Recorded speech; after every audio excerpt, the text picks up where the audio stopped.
Ce que j'aime, c'est de partir d'une idée la plus petite possible. Donc là, pour le coup, je suis parti d'une image, puisque j'avais vu dans la rue une image en noir et blanc d'un petit lapin qu'un enfant ou que quelqu'un avait perdu. Il était marqué juste lapin perdu. Il y avait ce lapin à la fois mélancolique et comique sur l'affiche.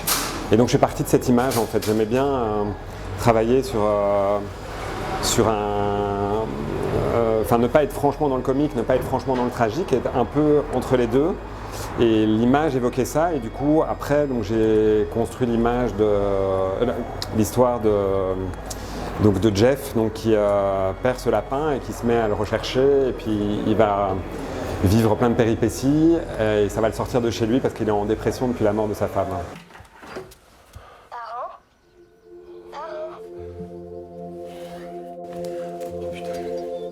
Jacques ?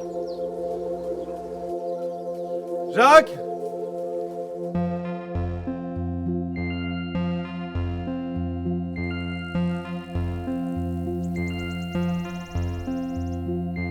Vous aimez les animaux ?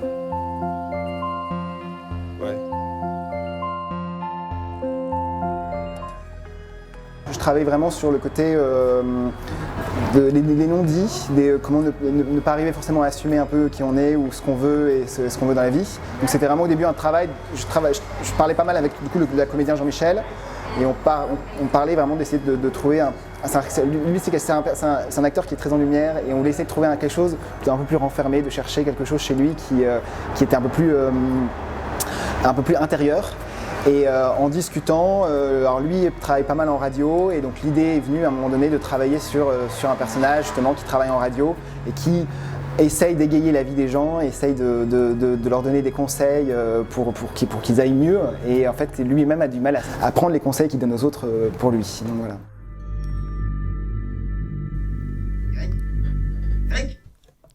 À tous les auditeurs qui nous rejoignent, bonsoir. Vous êtes sur Tout de Bum. Ici, on parle de tout, pas de tabou, alors osez vous lancer.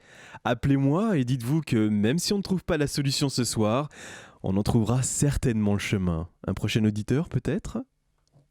Bonsoir Eric. Voilà, je vous appelle parce que hier, je m'appelais Aurélien et aujourd'hui, je suis Anna. Eh bien, bonsoir Anna. Dites-moi tout, je vous écoute. Ce qui est fort avec ce film, c'est qu'il n'y a pas de dialogue, et du coup on est quand même dans une évocation poétique et visuelle. Donc je pense qu'il est chaque peuple pourrait trouver quelque chose qui pourrait leur parler. En fait, c'est pas directif, il n'y a pas un sujet sociétal. C'est poétique, et je crois que c'est assez universel, et c'est ce qu'on a essayé de faire en tout cas. Et c'est aussi la même chose, c'est l'acteur. Enfin, l'actrice qu'on a prise, qui joue un rôle d'homme, c'est aussi dans cette volonté de brouiller les pistes, de s'amuser à être universel au maximum en fait. Voilà, c'est ça, s'amuser à jouer avec les codes, et finalement je pense que tout le monde y trouve un peu son compte. Et voilà.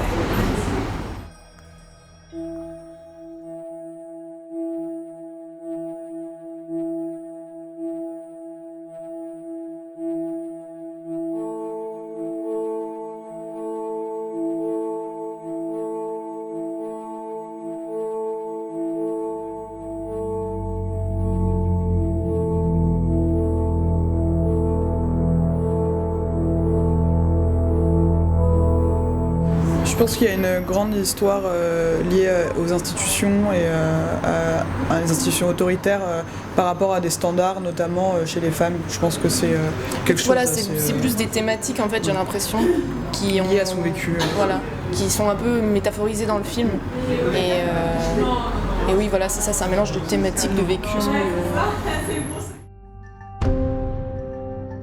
Ça va les négros ? Vous aimez pas ça ?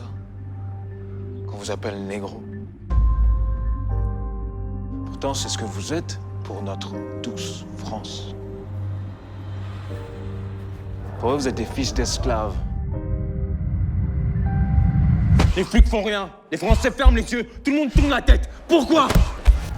Moi, je suis pas leur négro. Et vous ?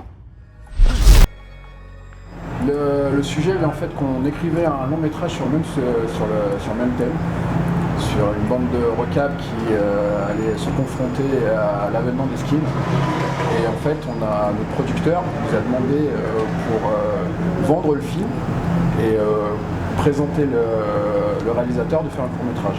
Et de ça, on a eu l'idée de faire la première chasse au skin d'un chasseur de skins. Et c'est parti de là. Tu laisses personne te dire autre chose que t'es génial, ok?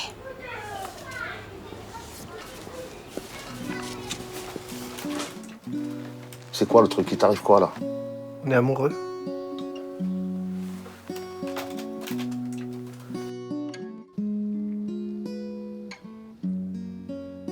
Qu'est-ce qui vous a pris, Pierre?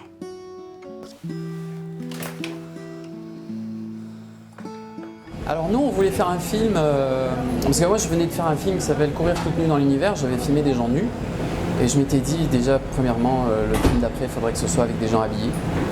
Donc ça c'est le premier contrat que j'avais passé avec moi-même, et puis après avec Nicolas, donc co-scénariste, co-réalisateur, on voulait faire un film sur le regard qu'on porte aux gens, le jugement intempestif qu'on a toujours, et on voulait le faire avec deux strates. Une strate sur la forme du film et une strate sur le fond du film. Donc si on a réussi, ça veut dire que le fond et la forme se répondent et puis ça fait un film sur ça.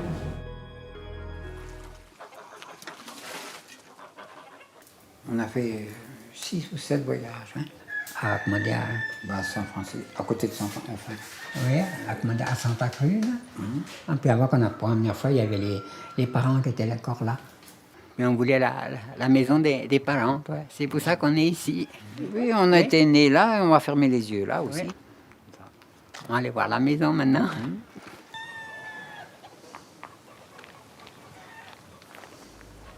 J'ai toujours aimé un peu les personnages atypiques et touchants. Souvent on me demande si je suis belge.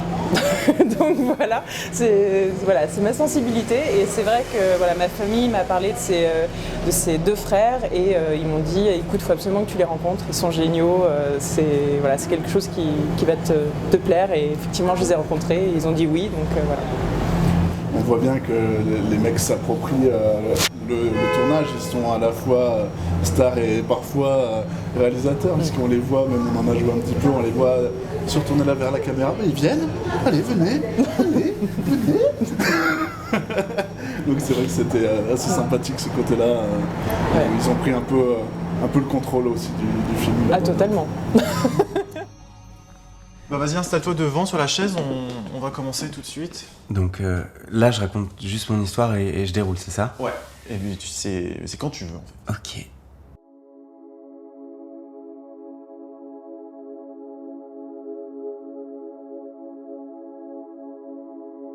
Je sais pas trop dans quoi je m'embarque là, mais...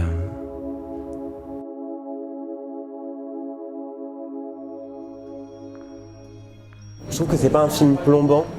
Et c'est ce qu'on peut un peu reprocher sur ce genre de sujet, sur le VIH, surtout des films qui sont réalisés aujourd'hui en 2020, 2021, 2022. Enfin, ce truc de cette vision des années 90, c'est de montrer qu'aujourd'hui, on peut en vivre. Et c'est ça tout le trajet du personnage de Hugo, même si c'est sur un très court laps de temps. Je trouve qu'il y avait un beau message qui était dit derrière en fait. Il reprend sa vie en main, il y a une résilience, mais il se bat et c'est un film sur l'amitié aussi. Enfin, il y a plein de très très belles choses. Voilà. En cet instant précis, je suis en totale maîtrise du cockpit. Leçon numéro 1, maîtriser la machine, c'est se maîtriser soi. Parce que je suis une machine. Et si ce n'est pas vrai, je m'apprête à le devenir. Je ne veux plus rien ressentir. Je suis un incompétent, en plus je suis frigorifié, mais j'ai peur de rien. Merde, ce bruit c'est pas normal. Il doit y avoir des miettes d'astéroïdes dans le compartiment moteur. J'écris à partir souvent de dessins ou quoi que je fais. J'avais vu dessiner un gars dans un vaisseau spatial qui était en forme de cœur, quoi. Il était dans son cœur en train de se maîtriser lui-même un peu, c'était le thème. Et à partir de ce dessin, j'avais imaginé un scénario et puis ça a mis du temps à se mettre en place parce que j'avais pas en fait j'avais un début, une fin et pas le déroulé du film. Du coup, juste j'ai laissé ce projet de côté. Et puis j'ai fabriqué plein de sculptures et de trucs comme ça qui finalement en fait s'intégraient bien dans le film, je trouvais. Et du coup j'ai noué un fil rouge entre tous mes plein de travaux différents. Et j'en ai fait un film qui s'appelle du coup la quasi-maîtrise des émotions. Et du coup c'est scindé en leçons en fait. Et chaque leçon raconte du coup une émotion et puis ça part un peu ça part un peu dans tous les sens quoi, mais c'était ça le truc quoi.